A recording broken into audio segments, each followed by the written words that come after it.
Welcome friends, வாங்க இன்றைக்கி நம்ம சுவையான கூட்டு ரெசிபி தாங்க பார்க்க போகிறோம். புடலங்காய் கூட்டு எப்படி செய்யணும்னு பார்க்கலாங்க. ஒரு டிஃப்ரெண்ட்டான முறையில் செஞ்சுருந்தேன். இப்போது புடலங்காய் வாங்கிட்டு அதை நல்லா கட் பண்ணிவிட்டு உள்ளே இருக்கிற அந்த விதை சதையெல்லாம் எடுத்துருவோங்க. இதை போல் சின்ன சின்ன பீசஸாக கட் பண்ணிக்கலாம். இப்போ அடுப்பில் ஒரு கடாயை வச்சுட்டு அதில் ஒரு டம்ளர் தண்ணி ஊற்றிட்டு கொதிக்க வச்சுட்டு இதில் கட் பண்ண புடலங்காய் போட்டுட்டு ஒரு ஸ்பூன் அளவு கல்லுப்பு, 1/4 டீஸ்பூன் அளவு மஞ்சத்தூள் போட்டு வேக வச்சுக்கலாங்க. கலந்துட்டு மூடி வச்சிடலாம். இது ஒரு பாதி அளவுக்கு வேகட்டுங்க.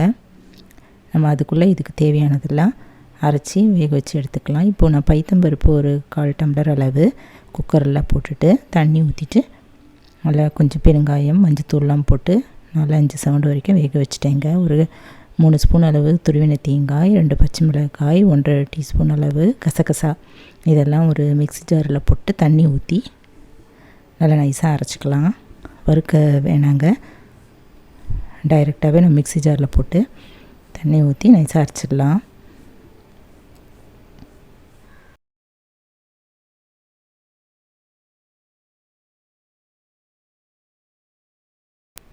புடலங்காய் நல்லா 3/4 பாகம் வெந்துடுச்சு. இப்போ கடைஞ்சி வச்சுருக்கிற இந்த பருப்பு ஊற்றிடலாங்க.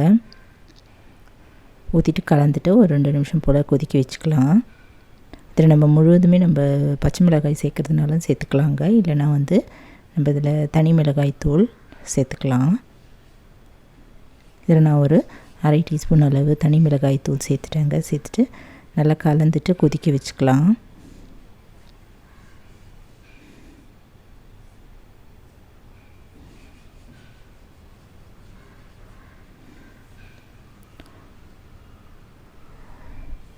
இப்போ இது ஒரு 2 கொதி வந்த பிறகு நம்ம அரைச்சி வச்சுருந்த அந்த தேங்காய் விழுது இதில் ஊற்றிடலாங்க.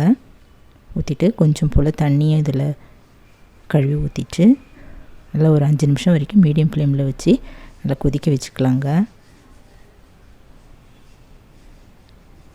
நல்லா இது சாதத்தில் போட்டு பிசைஞ்சு சாப்பிடவும் அருமையாக இருக்கும். சைட் டிஷ்ஷாக வச்சு தொட்டு சாப்பிடவும் நல்லாயிருக்கும். இதில் கொஞ்சம் உப்பு பத்தலை, அதனால் ஒரு 1/2 டீஸ்பூன் அளவு சால்ட்டு சேர்த்துட்டேன். கலந்துட்டு கொதிக்க விட்டுடலாம்.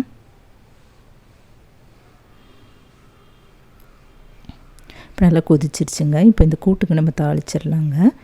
இதை எடுத்து இன்னொரு ஸ்டவ்வில் வச்சுட்டு தாளிக்கிற கடாயில் கரண்டி வச்சுட்டு அதில் தேங்காய் எண்ணெய் ஊற்றிக்கலாங்க. தேங்காய் எண்ணெய் ஊற்றினா நல்லா வாசமாக இருக்கும்.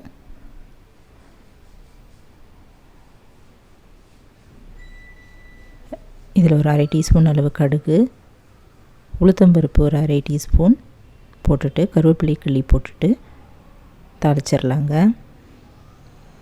தாளித்த இந்த பொருளை நம்ம இந்த கூட்டு மேலே அப்படியே ஊற்றிக்கலாம். சுவையான புடலங்காய் கூட்டு தயாராகிடுச்சுங்க.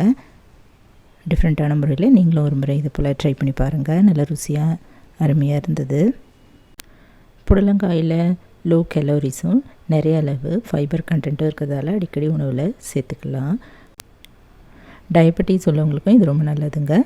அதே சமயம் உடல் எடை குறைக்கணும்னு ஆசைப்படுறவங்களுக்கு இந்த உணவில் அடிக்கடி சேர்த்துக்கலாங்க. நீங்களும் இந்த டேஸ்ட்டான புடலங்காய் கூட்டு இந்த போல் ஒரு முறை ட்ரை பண்ணி பார்த்துட்டு எப்படி இருக்குன்னு சொல்லுங்கள்.